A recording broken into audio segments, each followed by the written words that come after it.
네, 오늘은 우리가 드려야 할 최고의 감사라는 말씀으로 여러분과 함께 은혜를 나누도록 하겠습니다. 네, 오늘은 추수감사주일 예배로 드립니다. 추수감사절의 의미는 하나님께서 한 해 동안 베풀어 주신 은혜들을 뒤돌아보면서 감사하자 하는 그런 취지에서 우리가 드리는 절기이기도 합니다. 한 해 동안 지켜주시고 보호해 주신 하나님의 은혜에 대해서 감사하는 절기이기도 합니다. 앞에 풍성한 과일과 채소들이 아까는 이렇게 풍성하게 쌓였는데 여러분들이 보신지 모르겠습니다. 우리가 그런 것들을 쌓아놓고 보면서 하나님께서 은혜를 베풀어 주셨기 때문에 우리에게 이런 열매들을 주셨구나 라고 이렇게 생각하는 것이 추수감사절의 의미이기도 합니다. 하나님께서 이스라엘 백성들을 출애굽시키시고 가나안 땅에 들이셨을 때 자주 하는 말씀들이 있으셨습니다. 너희들이 애굽에서 종 되었던 때를 기억하라라고 이렇게 자주 이렇게 언급을 하셨습니다. 애굽에서 종 되었던 때를 기억하라는 말씀은 하나님께서 베푸신 그 은혜지를 잊지 말고 간직하라는 말씀이기도 합니다. 그렇습니다. 감사는 생각에서 시작이 됩니다. 감사의 뜻인 땡큐는 생각하다라는 단어 think에서 파생된 단어이기도 합니다. 매년 교회들이 추수감사주일 예배를 드리는 목적도 하나님의 은혜를 기억하면서 감사하자는 그 의미에서, 그런 취지에서 매년 11월 셋째 주에 이렇게 추수감사 예배를 드리는 것입니다. 칼바르트란 신학자는 은혜에 대해서는 오직 감사로만 대답할 수 있다라고 그렇게 말을 했습니다. 은혜와 감사는 하늘과 땅처럼 결합되어져 있다. 은혜의 중단, 감사하지 않은 그 삶은 죄와 죄책이 된다라고 그렇게 말을 했습니다. 모든 죄의 뿌리와 근본은 감사하지 않음에 있다라고 그렇게 말을 했습니다. 그렇습니다. 하나님의 은혜에 감사로 반응하는 삶은 그리스도인들에게는 너무나 당연한 삶일지도 모릅니다. 오늘 이렇게 호흡하며 살아가는 것도 하나님의 은혜입니다. 하나님께서 코에서 나오는 숨조차도 오늘 밤 거두어 가신다라면 우리는 이 세상에 존재할 수 없는 그런 존재들입니다. 우리가 이렇게 호흡하며 살아갈 수 있는 것들, 오늘 이곳에 나와서 마음껏 하나님을 향하여 찬양할 수 있는 이 은혜도 하나님께서 여러분들에게 베풀어 주신 은혜이기 때문에 우리는 그 은혜에 대해서 감사할 수 있어야 합니다. 생각하면 우리가 누리는 모든 삶들이 감사입니다. 이렇게 몸 건강하여 예배당에 나와서 자유롭게 하나님을 향하여 찬양할 수 있는 이 자유함도 감사한 일입니다. 사지가 멀쩡하여 학교에 가서 공부할 수 있는 것도, 그리고 직장에 가서 자유롭게 일할 수 있는 것도 너무나도 감사한 일입니다. 지금 우리에게 주어진 이 평범한 삶은 어떤 사람에게는 그토록 누리고 싶은 삶일지도 모릅니다. 말씀을 준비하다가 오래전에 고인이 된 장영애 씨의 살아온 기적, 살아갈 기적이라는 책을 읽은 적이 있었습니다. 이 책에는 이런 이야기가 담겨져 있습니다. 전신마비 구족 하가이자 시인인 이상열 씨가 이런 말을 합니다. 당신에게 새해 소망이 무엇입니까? 라고 어떤 사람이 질문하자 이상열 씨는 이렇게 답변을 했습니다. 나의 새해 소망은 더도 말고 덜도 말고 손가락 하나 움직이는 게 저의 간절한 새해 소망입니다라고 이렇게 이상열 씨는 답변을 했습니다. 우리 모두는 손가락 하나 움직이는 게 그렇게 불편하지는 않습니다. 아무런 문제가 되지 않습니다.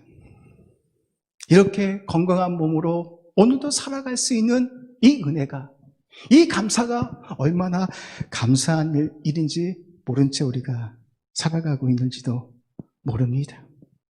우리가 이렇게 신체가 건강하여서 이렇게 자유롭게 활동할 수 있는 이 자유함도 어떤 사람에게는 그토록 간절히 누리고 싶은 소망일지도 모릅니다. 그런데 저와 여러분은 어떻습니까? 이렇게 건강한 몸으로 살아감에도 불구하고 어떠한 삶을 살아가고 있습니까? 하나님을 향하여 감사하고 있습니까? 나는 왜 이 모양 이 꼴이라 이렇게 말하면서 불평하고 있습니까? 사람이 그렇습니다. 아무런 문제가 없을 때에는 지금 누리고 있는 이 평범한 삶이 얼마나 감사한 일인지 모른 채 살아가고 있는 것이 사람인 것 같습니다. 우리가 코로나19를 경험하면서 우리 청년들이, 아니 모든 사람들이 깨닫게 된 것이 무엇입니까? 우리에게 주어진 이 평범한 일상이 얼마나 소중한 삶이었는지를 돌아보게 되었습니다. 마스크를 끼지 않고 자유롭게 거리를 걸어 다닐 수 있었던 그 평범한 일상이 얼마나 감사한 일이었는지를 우리가 깨닫게 되었습니다. 그렇습니다. 지금 우리가 누리고 있는 이 평범한 삶들은 어떤 사람들에게는 그토록 누리고 싶은 그런 시간일지도 모릅니다. 오늘 본문 말씀에도 그런 사람들이 나옵니다. 문둥병 때문에 평범한 삶을 누리지 못하는 10명의 나병 환자를 우리가 만나보게 됩니다. 나병은 문둥병자 한센병이라고 합니다. 한센병은 온몸에 살점이 썩어서 뭉그러지고 떨어져 나가는 질병입니다. 살점이 썩는 병이기 때문에 한센병에 걸린 사람들은 뜨거운 것을 만져도 뜨거움을 느끼지 못합니다. 손에 날카로운 못자국이 박혀도 고통을 느낄 수가 없습니다. 심지어 나병 환자들은 다른 사람들에게 병을 옮길 수 있기 때문에 다른 사람들과 격리된 채 그렇게 평생을 살아야 합니다. 지난주에 TV를 보니까 우리나라에도 한센병에 걸린 사람들을 경주의 외딴 곳에 강제로 이주시켜서 40년 동안 그렇게 살았던 사람들을 TV에서 보게 되었습니다. 내게 말씀에 보면 나병 환자들은 부정한 자들로 취급합니다. 병이 낫기 전까지는 진영 밖에서 그렇게 살아야 하는 자들이 바로 나병 환자들입니다. 10명의 나병 환자들은 부정한 자들로 취급되어서 병이 나을 때까지 다른 사람들과 격리되어 외로이 살아야 했습니다. 나병에 걸려 사람답지 못하게 사는 이들의 삶이 얼마나 비참해 보입니까? 어쩌면 이들은 다른 사람들이 누리고 있는 일상의 삶을 간절히 누리고 싶어 했을 겁니다. 이 병만 나으면 죽어도 한이 없겠다라는 그런 심정으로 하루하루를 살아가고 있었습니다. 문둥병에 걸려 모든 사람들로부터 부정하다, 손가락 취급당하는 인생. 하나님의 저주를 받아 문둥병에 걸려서 한평생 죄의 취급당하며 살아가야 하는 그 인생, 이들에게는 아무런 희망이 없습니다. 이렇게 살아 숨쉬는 것보다 차라리 죽는 것이 더 낫다라고 여겼을지도 모릅니다.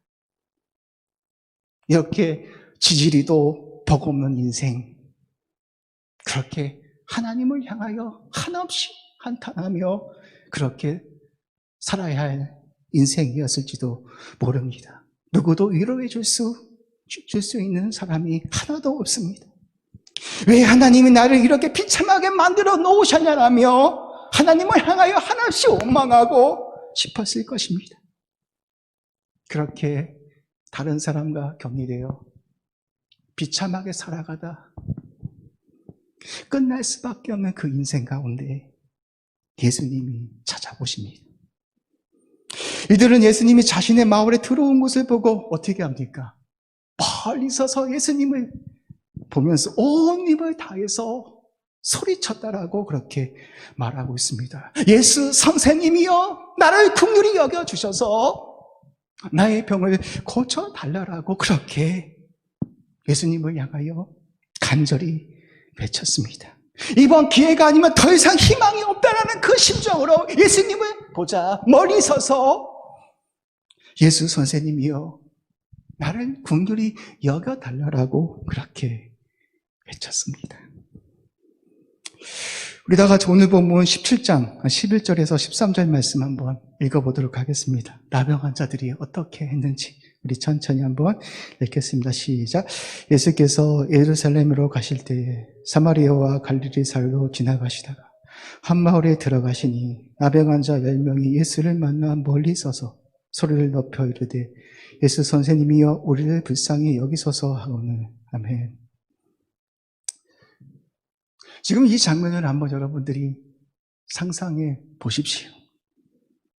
예수님을 멀리 서서 보자마자 이들이 전심을 다해, 온 힘을 다해 외치고 있습니다. 나병 환자들이 큰 소리로 외친다는 것은 그리 쉬운 일이 아닙니다. 큰 소리로 외치다가 피부에 살점이 떨어져 나갈 수 있는, 뭉그러질 수 있는 그런 상황입니다. 그런데 이들은 간절한 마음으로 예수님을 보자 멀리 서서 예수님을 향하여 외쳤습니다. 예수 선생님이시여 우리를 긍휼히 여겨달라고 그렇게 외쳤습니다. 이들의 외침은 무엇이었을까요? 주님만이 나의 마지막 희망입니다. 이 순간 주님께서 나를 돌아보지 않는 것이라면 저에게는 아무런 희망이 없습니다 라는 외침이었을지도 모릅니다. 주님만이 나의 병을 고칠 수 있는 유일한 희망입니다 라는 그런 간절한 마음을 가지고 멀리 서서 예수님을 바라보자 그렇게 긍휼히 여겨달라고 그렇게 외쳤습니다. 주님께서 이들의 간절함을 보시고 어떻게 하십니까?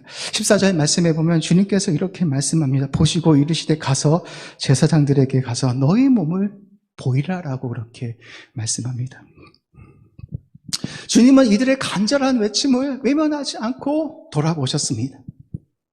그리고 가서 제사장들에게 몸을 보리라라고 이렇게 말씀합니다. 왜 예수님께서는 그 자리에서 즉시 이들의 병을 고쳐주시지 아니하시고 제사장들에게 가서 너희 몸을 보리라라고 그렇게 말씀하셨을까요? 그 이유는 이들이 깨끗함을 받는 것은, 치료함을 받는 것은 전적인 하나님의 은혜의 힘을 가르쳐 주시기 위해서 그렇게 말씀하셨습니다. 10명의 나병 환자들이 제사장들에게 가서 몸을 보이라는 그 예수님의 말씀을 그대로 순종하자 그들이 가는 길에 어떠한 일이 일어났습니까? 가는 길에 그들이 깨끗이 치료함을 받게 되었다라고 그렇게 말씀하고 있습니다. 예수님의 말씀에 순종하여 제사장에게 몸을 보이러 가는 길에 이들의 질병이 치료함을 받게 되었습니다. 사랑하는 청년 여러분, 지금은 코로나19로 인하여서 모든 사람들이 힘겨운 싸움을 하고 있습니다. 청년들의 삶도 그렇게 녹록하지는 않은 것 같습니까? 제가 지난주에 TV를 보다가 이런 기사를 보았습니다. 하루 한 끼로 버티는 20대 청년들이 추락하고 있다는 그런 기사를 보았습니다. 많은 청년들이 대학교 학자금 대출을 받아 빚을 짓고 사회생활을 시작한다고 합니다. 코로나가 부른 최악의 고용 한파 때문에 취업이 되지 않아 20, 30대 실업률이 40%가 육박한다고 합니다. 전 연령층 가운데 가장 높은 수치라고 합니다. 요즘 알바 구하기가 너무나 힘이 들어서 생활비가 없어서 한 달 내내 한 끼만 먹고 살아가는 청년들이 그렇게 많다라고 합니다. 지금 대한민국의 청년들의 현실이 참 우울해 보입니다. 길이 보이지 않습니다. 희망이 보이지 않습니다. 아무리 열심히 노력해도 준비해도 길이 보이지 않습니다. 내가 이렇게 열심히 살아왔는데도 길이 닫히다 보니까 아무리 노력해도 안 된다는 그런 패배감에, 그런 우울감에 빠져 있습니다. 지금 여러분의 현실이기도 합니다. 이러한 힘든 현실 속에서 과연 하나님을 믿는 우리 청년들은 어떻게 살아가는 것이 마땅하겠습니까? 10명의 나병 환자들처럼 간절한 마음을 가지고 예수님을 향해서 부를 수 있는, 기도할 수 있는 그런 청년들이 필요하지 않겠습니까? 아무리 내가 가는 길이 칠흑같이 어두운 인생이라 할지라도, 답이 나오지 않는 그런 인생이다 할지라도 내가 예수님께 나아가면 살 수 있다. 내가 예수님을 간절히 부르고 찾으면 내가 살아날 수 있다라는 이런 열정, 이런 열망, 이런 갈급함이 한국 교회 안에 다 사라져 버렸습니다. 여러분, 그것을 주님을 향해서 내놓을 수 있습니까?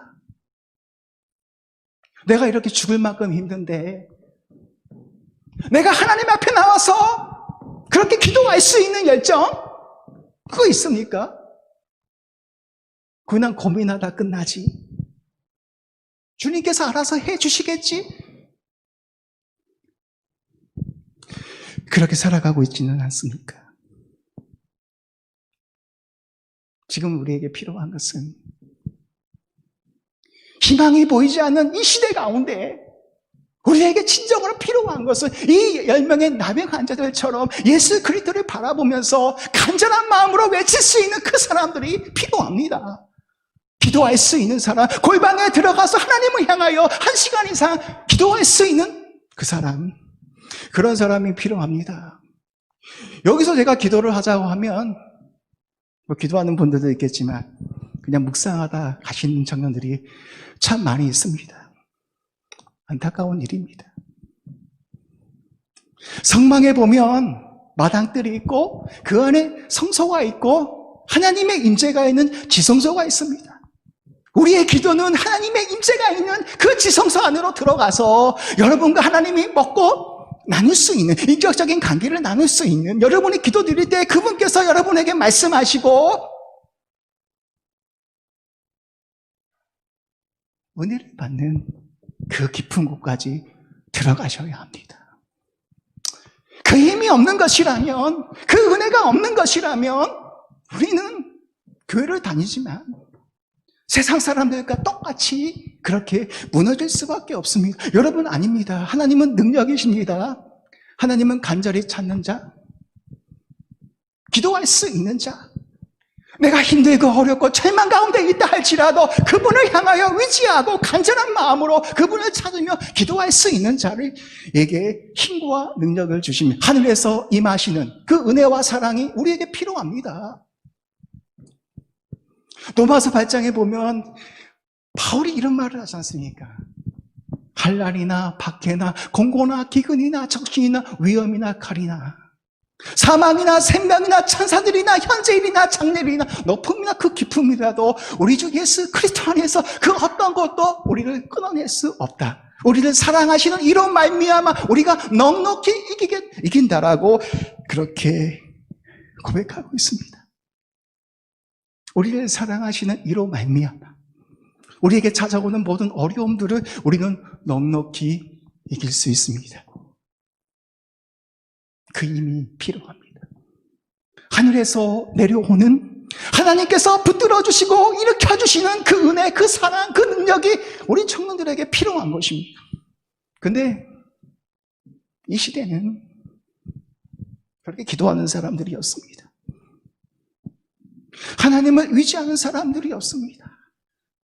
힘들고 어렵고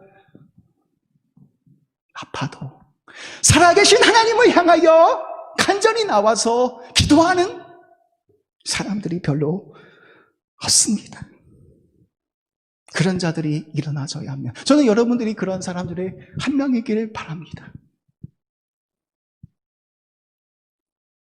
내가 주님을 향해서 간절한 마음을 가지고 이 나병의 10명의 환자들처럼 예수님을 바라보면서 예수 선생이시여 나를 긍휼히 여겨 주시옵소서. 살점이 뜯어져 뭉그러져 가는 그 열정을 가지고 주님을 향하여 찾을 수 있는 우리 청년들이 되시기를 주님의 이름으로 축복합니다. 주님은 이 10명의 간절함을 보시고 외면하지 않고 다 고쳐주셨는데, 근데 누가 예수님께 나와서 감사를 드리고 있습니까? 사마리아 사람만이 하나님께 영광을 드리고 예수님의 발 앞에 엎드려서 감사를 드렸다라고 말씀하고 있습니다. 10명이 다 치료함을 받았지만, 그런 간절한 그 마음을 가지고 예수님께 나와서 치료함을 받았지만, 단지 사마리아 사람 그 한 사람만이 하나님께 영광을 돌리고 예수님께 감사했다라고 그렇게 고백하고 있습니다. 이들이 얼마나 병이 낫기를 간절히 원했습니까? 그런데 나음을 받자 9명은 하나님께 영광을 돌리지도 않고 예수님께 나오지 않았습니까? 예수님도 그것이 너무나 이하해서 이들 9은 어디에 갔느냐라고 그렇게 예수님께서 말씀하십니다. 오직 사마리아 이방인 그 한 사람만이 나음을 받고 자신이 나음을 받은 것은 전적인 하나님의 은혜임을 알고 주님 앞에 나와 무릎을 꿇고 감사를 드렸다라고 그렇게 고백하고 있습니다. 그렇습니다. 신앙생활을 하다 보면 이런 사람들이 얼마나 많이 있는지 모릅니다. 하나님, 제가 이 문제만 해결되면 내가 주님을 향해서 모든 것을 다 내어드리겠습니다. 신앙생활 한번 잘해보겠습니다. 믿음생활 한번 잘해보겠습니다. 그렇게 간절히 하나님께 나와 기도하고 주님을 찾는데 이 문제가 해결되면 어떻게 되어집니까? 그 다음부터는 언제 그랬냐는 듯이 주님을 던지고 살아가는 사람들이 참 많이 있습니다. 오직 이방 한 사람, 사마리아 사람, 유대인들이 인간 취급하지 않는 사람 취급하지 않는 이 사마리아 사람만이 치료함을 받고 주님께 나와 무릎을 꿇고 감사를 드렸습니다. 근데 주님께서 이 사마리아인의 믿음을 보시고 어떻게 말씀합니까? 19절 말씀에 보면 그에게 이르시되 일어나 가라 내 믿음이 너를 구원하였다라고 그렇게 말씀하고 있습니다. 하나님께서 이 사람에게 더 큰 은혜를, 더 큰 은총을 주고 있습니다.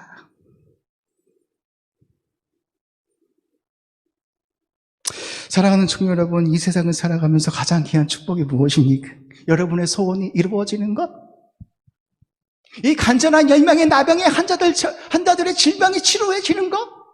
그것이 진정한 축복입니까? 그것도 복일 수 있지만 우리들에게, 하나님을 믿는 사람들에게 가장 큰 축복은 하나님으로부터 오는 구원의 은총입니다. 아멘. 왜 그렇습니까? 세상의 것들은 일시적으로 우리에게 만족을 주지만, 행복을 가져다 주지만 참된 위안이 될 수 없습니다. 9명의 나병 환자들은 깨끗함을 받아 자유의 몸이 되어서 얼마 동안은 행복하게 살아갈 수 있습니다. 그런데 이들이 누리게 돼 이런 자유함도 시간이 지나고 늙고 병이 들어버리면 한 줌의 흙으로 돌아갈 수밖에 없습니다.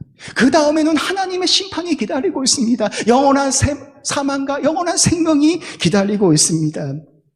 하나님으로부터 구원을 받은 자들은 하나님과 함께 천국에서 영생을 누리게 될 것이지만, 하나님으로부터 끊어진 모든 인생들은 저주를 받아 영원한 죽음을 당하여 지옥에서 평생을 그렇게 살아야 하는 것입니다. 그때는 나오고 싶어도 나올 수 없는 그런 시간들이 찾아옵니다.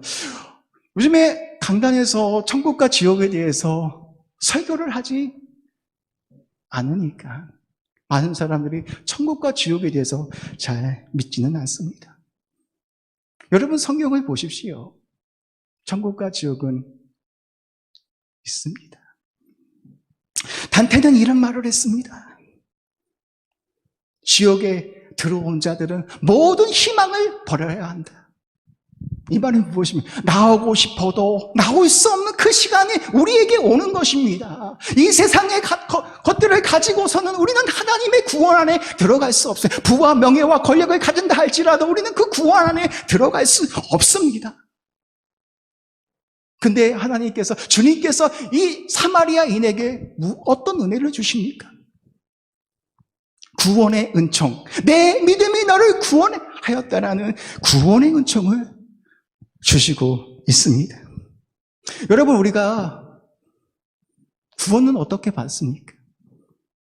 여러분, 구원을 어떻게 받습니까? 로마서 10장 9절과 11절 말씀에 보면 이렇게 말씀합니다. 내가 만일 내 입으로 예수를 주로 시인하면 또 하나님께서 그를 죽은 자 가운데서 살리신 것을 내 마음에 믿으면 구원을 받으리라. 사람의 마음으로 믿어 이에 이르고 입으로 시인하여 구원에 이르느니라. 성경에 이르되 누구든지 그를 믿는 자는 부끄러움을 당하지 않게 될 것이다 라고 말씀하고 있습니다. 여러분이 예수님을 믿게 되는 것도 여러분의 능력이 아닙니다. 하나님께서 믿을 수 있는 은혜를 주셔야 예수는 나의 그리스도시요 살아계신 하나님의 아들이심을 성령을 통해서 고백이 되어져야만 여러분이 구원함에 이를 수 있습니다. 누구든지 주를 부르는 자는 구원함에 이르게 될 것이다. 이렇게 주님은 말씀하셨습니다. 그런데 우리가 착각하고 있는 것은 주님은 나의 구원자이십니다. 이렇게 부르는데 우리가 형통할 때에만, 우리가 행복할 때에만 주님을 향해서 주님은 나의 구주가 되십니다라고 이렇게 고백하는 사람들이 많이 있습니다. 그러나 그렇지 않습니다. 우리가 항상 주님을 나의 구주라고 부를 수 있는 것은 내가 칠흑 같은 길을 걸어간다 할지라도, 내가 사망의 음침한 길을 걸어간다 할지라도 다니엘의 새 친구들처럼 뜨거운 풀무불, 7배가 더하는 풀무불에 들어가는 그 상황이 찾아온다 할지라도 하나님을 부인하지 않는, 왕이시여 이 풀무불에 7배나 뜨겁게 한다 할지라도, 왕이 그렇게 아니하신다 할지라도 우리는 주님을 부인하지 않겠다라는 이 믿음, 이 고백이 바로 주님은 나의 구주이십니다라는 고백입니다. 좋을 때만, 행복할 때만 부르는 것이 아니라 내가 가는 길 칠흑같이 어둡다 할지라도, 답이 나오지 않는 그 인생일지라도 내가 변함없이 주님을 향하여 주님은 나의 구원자이심이라고 그렇게 고백할 수 있는 것, 그 고백을 통해서 하나님은 여러분에게 구원의 은총을 주시겠다라고 약속하고 있습니다. 사랑하는 청년 여러분, 무엇이 진짜 축복이겠습니까? 하나님이 여러분을 하나님의 자녀로 삼아주신 것. 주일이 되면 집에서 쉬고 싶은데 세상 친구들처럼 그렇게 쉬면서 친구들 만나고 그렇게 살아가고 싶은데 우리는 그런 불편함들이 있습니다. 교회에 나와야 하는 그런 불편함들이 우리에게 있습니다. 그런데 여러분, 그것이 하나님이 주신 은혜이며 축복임을 여러분들이 고백할 수 있었으면 좋겠습니다. 하나님께서 우리에게 주신 이 구원의 은총은 우리는 거저받은 것이지만, 값없이 받은 것이지만 하나님 측에서는 자신의 가장 소중한 것들을 버려서 우리에게 주신 엄청난 은혜입니다. 하나밖에 없는 독생자 예수 그리스도를 죽이셔서 저와 여러분의 하나님의 자녀로 삼아주시고 구원의 은총을 주신 것입니다. 그렇다면 우리가 그렇게 은혜를 받은 사람들이라면 어떻게 살아가는 것이 마땅하겠습니까? 불평하고 원망하고 그렇게 살아가야겠습니까? 세상 사람들이 갖지 못한 그것 때문에 오늘도 우울하고 좌절하고 절망해야겠습니까? 주님께서 물으실 것입니다. 내가 너를 위해 가장 소중한 것을 깨뜨려서 모든 것을 다 주었는데 네가 불평하고 원망하고 있다라면 주님께서 그 아합을 향해서 그 아합은 어디 갔냐라고 그렇게 말씀하신 것처럼 저와 여러분에게도 그렇게 말씀하지는 않으실까요? 존 웨슬리는 그 하나님의 은혜가 너무나 크고 놀라워서 이렇게 고백을 했습니다. 만입이 내게 있으면 그 입 닫아가지고 내 구주 되신 은총을 늘 찬송하겠습니다. 그렇게 고백했습니다. 사랑하는 청년 여러분, 우리가 추수감사절을 맞이하면서 수북한 가위를 쌓아놓고 우리가 추수감사절에 그 의미를 갖는다 할지라도 우리가 하나님께서 우리에게 베푸신 이 구속의 은혜들을 깨닫지 못하는 것이라면 그것이 무엇이 필요 있겠습니까?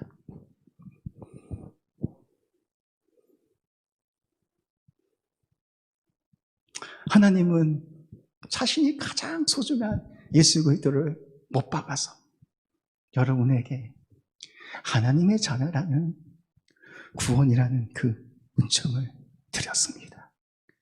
우리가 드려야 할 최고의 감사는 무엇입니까? 여러분의 학점이 높아지고 여러분이 좋은 대학에 가고 여러분이 좋은 직장에 취업하는 것이 드려야 할 최고의 감사가 아니라 하나님께서 나에게 베푸신 그 은혜를 감사하는 그것이 최고의 감사가 되어야 합니다. 오늘 문둥병의 이야기는 어쩌면 우리의 이야기일지 모릅니다. 우리는 죄와 허물로 다 죽은 사람입니다. 제 온몸에 죄가 뒤엎여져서 그렇게 끝날 수밖에 없는 그런 인생이었지만 예수 그리스도께서 나의 죄와 비참을 십자가에서 품고 죽으셔서 우리를 하나님의 자녀로 살려주셨습니다. 우리는 그 대속의 은혜 기억하면서 우리가 드려야 할 최고의 감사는 하나님께서 우리에게 구원을 주시고자 베풀어 주신 그 십자가의 사랑입니다. 이 세상의 것들을 가지고는 우리가 하나님 앞으로 갈 수는 없지만 예수 그리스도를 믿는 그 믿음을 통해서 우리는 하나님 앞으로 갈 수 있는 그런 은혜를 받았습니다. 추수감사들을 우리가 보내면서 감사할 것들도 없는 것 같고 되는 것도 없는 것 같고 수북히 추수감사절 가위들을 쌓아놓고 감사하라고 하는데 감사할 게 없습니다. 이렇게 고백할 수 있는 청년들이 많이 있을지도 모릅니다. 저도 그렇습니다. 그러나 그럼에도 불구하고 우리가 다시 한번 하나님께서 우리에게 베푸신 그 은혜들을 기억하면서 믿음으로 승리할 수 있는 우리 청년들이 되기를 간절히 소망합니다. 힘들고 어렵지만 이 10명의 나병 환자들처럼 주님을 향해서 외칠 수 있는 주님 나 좀 한번 도와주십시오. 그렇게 간절히 부를 수 있는 우리 주의 청년들이 불같이 일어나기를 주님의 이름으로 축복합니다. 우리 기도하도록 하겠습니다. 오늘은 하나님 우리가 말씀을 기억하면서 하나님 많이 답답하고 많이 힘들고 많이 어렵습니다. 열심히 살아가는 것 같은데 길이 열리지 않아서 정말 열심히 살아가는 것 같은데 답이 보이지 않아서 희망이 보이지 않아서 하나님 제가 주저앉고 싶을 때도 있습니다. 어떻게 살아가야 할지 나의 미래가 너무나 어두울 때도 있습니다. 하나님 그러나 제가 어디에 가서 이런 아픔과 이런 고민들을 내어놓을 수 있겠습니까? 오직 하나님 앞에서만 내가 나의 모든 것을 내어놓고 나의 오통함들을 내어놓고 기도하고 있었습니다. 하나님 나에게도 이 10명의 나병 환자들처럼 예수님을 보면서 간절히 외칠 수 있는 간절히 기도할 수 있는 그런 사모함과 그 열정들이 저에게 주어졌으면 좋겠습니다. 하나님 제게 그런 열정들이 다 식어져 버렸습니다. 어려서부터 하나님을 내가 믿어왔음에도 불구하고 이렇게 매주 와서 예배를 드리고 있는 사람임에도 불구하고 나에게 그런 열정과 하나님을 향한 그런 갈망이 다 사라져 버렸습니다. 주님 저에게 다시 하나님을 찾을 수 있는 은혜를 부어 주시옵소서. 그 아픔 속에서 그 고통 속에서 내가 하나님을 찾으며 기억하며 기도할 수 있는 그런 청년들이 될 수 있도록 은혜를 부어 주시옵소서. 이 시간 우리가 그런 마음을 가지고 한번 기도하겠습니다. 하나님 이 시간 나의 모든 것들 다 내어놓고 하나님께 간절함으로 내가 나아갑니다. 하나님 저를 긍휼히 여겨주셔서 나의 기도를 들어주시고 내가 무너졌던 모든 산 가운데 찾아와 주셔서 내가 다시 일어설 수 있도록 내가 다시 하나님의 사랑과 그 은혜로 회복되어질 수 있도록 은혜를 부어달라고 우리 간절한 마음으로 하나님을 향해서 기도하겠습니다. 아버지 도와주시옵소서. 소리쳐 기도할 수는 없지만 마음 깊은 곳에서 하나님을 찾습니다. 열망의 나병 환자들처럼 멀리 서서 예수님을 바라보면서 소리쳐 외쳤던 것처럼 예수 선생이시여 나를 긍휼히 여겨 주시옵소서라고 외쳤던 것처럼 하나님 이 시간 우리 청년들의 모든 아픔과 모든 고통을 가지고 살아계신 하나님을 향하여 기도하며 나아갑니다. 예수 선생님이시여 나를 긍휼히 여겨 주시옵소서. 나를 살려 주시옵소서. 성령의 능력을 통하여서 묶여있는 모든 것들 아버지 다 풀어져 버리게 하여 주시옵소서. 다시 한번 하나님을 향한 열정과 갈급한 그 마음이 다시 소생할 수 있도록 하나님 은혜를 베풀어 주시옵소서.